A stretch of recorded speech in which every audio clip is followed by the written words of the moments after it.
This is the Louie Tee NETWORK. In the lab room. 10 minutes or less.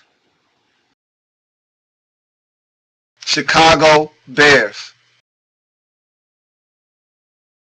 Welcome, you are in the lab room. I'm your host, Lou. Thank you for joining me here on this program, 10 minutes or less, Chicago Bears. Cue the clock.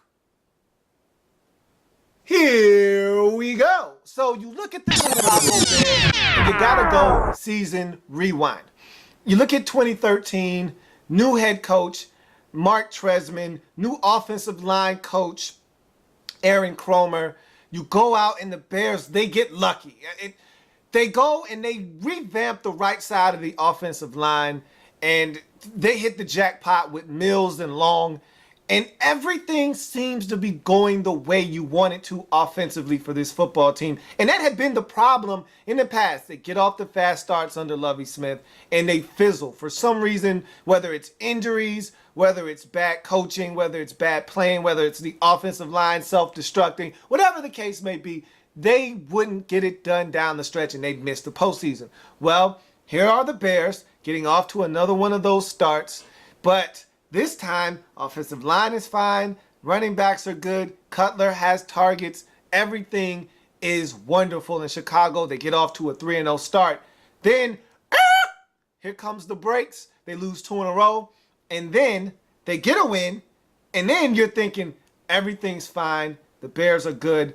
Cutler goes down right before their bye. They lose to the Redskins in a shootout. They're 4-3 at the bye. They come off the bye, and it's your backup Josh McCown's show now. And this is what has happened to this Bears team over the last couple of years. Either they start fast and they fizzle out down the stretch, or they start fast and they get injured and then they fizzle out. Well, you're thinking, oh, they're done now. At least I was. They're finished. There's no way the Bears can come back with no Jay Cutler, but and I'm not a huge Josh McCown fan, or at least I wasn't, until he showed up and he started slinging the football around. First game off the bye, you get the Packers in Lambeau. You catch a break. Aaron Rodgers goes down. However, you win that game, but then you go into this little malaise. You lose 2 straight. But nonetheless, you got some stellar play out of the quarterback position and Josh McCown. He was playing some excellent football, played 500 football, and that's really all you can ask for from your backup in a 6-week stretch. They went 3-3 with Cutler down. Cutler returns to a 7-6 football team. They beat the Browns, get to 8-6, but they can't win the next 2 weeks. They are obliterated on Sunday Night Football versus the Philadelphia Eagles, and then they lose in Week 17 to the Packers in a must-win game to clinch the division. So Packers get in, Bears do not. Bears finish the season at 8-8, but the offensive line was stellar. The offense as a whole, Alshon Jeffrey emerged onto the scene as a premier wide receiver in this league. So you've got targets. Martellus Bennett solidified the tight end position. Your running backs are good. Tight ends, receivers, offensive line. Cutler gets a huge deal in the offseason. Offensively, this team is set. Your problems, my friends, are on defense. We'll get to that in a second. That takes us to the 2014 offseason and free agents for this Chicago Bears football team. You look at this Bears team, they've got a boatload of free agents right behind the Panthers and the Giants.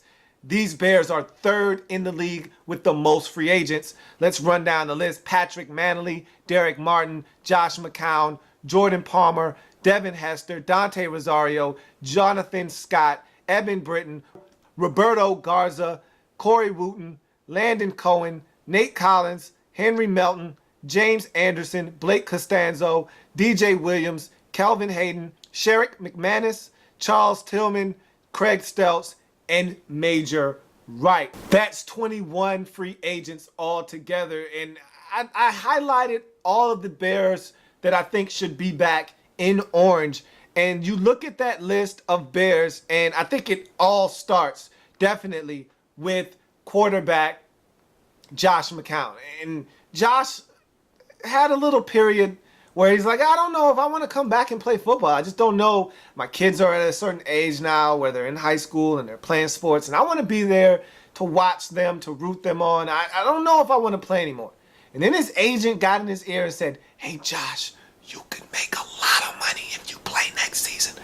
And Josh said, you know what? I think I'll play next season. So if you're the Bears, I think you need to bring Josh McCown back. I think he's earned the right to be back. And he showed you that if anything happens to your $100 million man, N.J. Cutler, he can be there in relief to make sure that he keeps the boat nice and steady. I think you need to bring back Josh McCown. Devin Hester is an interesting free agent for me because do you want Devin Hester back?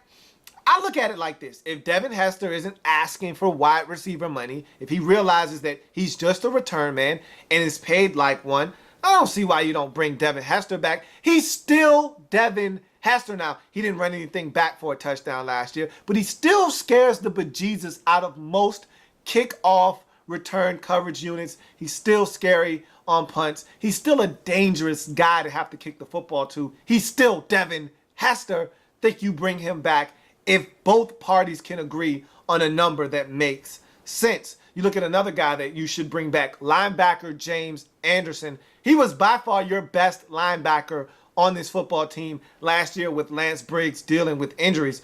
If not the best, if you don't want to give him that title, then at least cop to the fact that he was the most consistent Bears linebacker last year.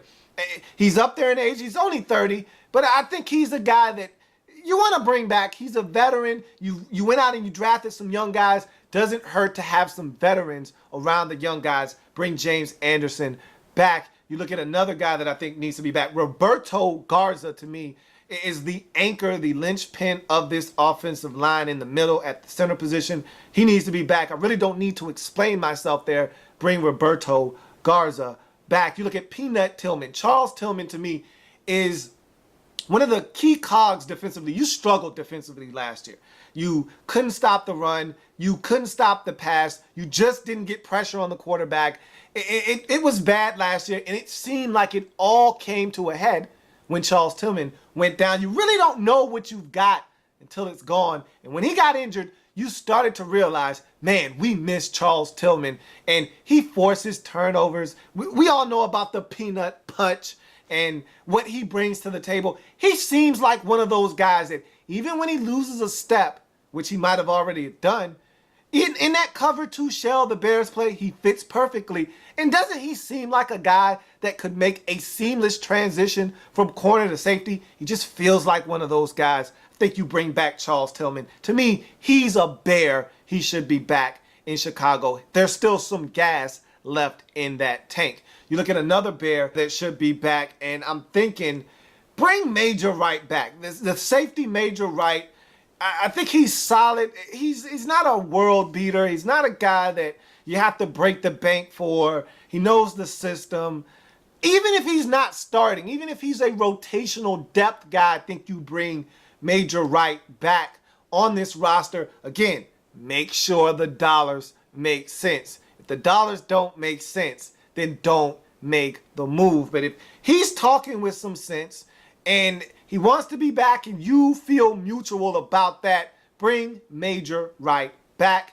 And so now we turn our attention to team needs in Chicago. You look at this Chicago Bears football team, and to me, offensively, you're set. I talked about this earlier. No qualms at the running back nor quarterback position, especially if you can bring back Josh McCown. I don't think you need to touch anything on that offensive line. If anything, you need to make sure you bring back Roberto Garza. And then at receiver and tight end, I think you're set. You love what you have there. There's nothing to really talk about at the skill positions offensively. So you turn that page and you look at the defense, and that's where your problem was in 2013, and you have to get better. Down year for Julius Peppers. He's on the downside of his career, obviously. You didn't get a lot of pressure on the quarterback.